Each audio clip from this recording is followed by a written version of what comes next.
Their theory suggests a pretty radical idea, that consciousness is not just a mere byproduct of neural activity in the brain. Instead, they argue that our consciousness is actually stored at the quantum level, safely inside tiny structures in our brain cells called microtubules.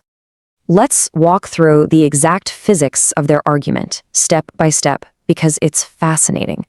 First, the physical body begins to die.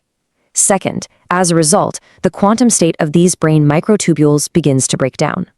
However, and this is key, the first law of thermodynamics states that energy cannot be created or destroyed. So step 3, the quantum information of our consciousness doesn't die, it simply dissipates into the wider universe. Finally, step 4, if the patient is successfully revived by doctors, that quantum information snaps right back into the brain, and the patient wakes up saying, "I just had a near-death experience."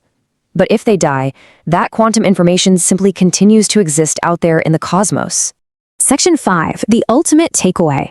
So, we find ourselves weighing two highly compelling camps here. On one hand, biological science tells us that NDEs are a brilliant defense mechanism, basically chemical dumps designed to make our final moments peaceful.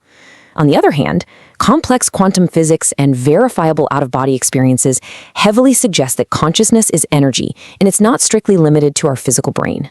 But here is what you should really take away from this.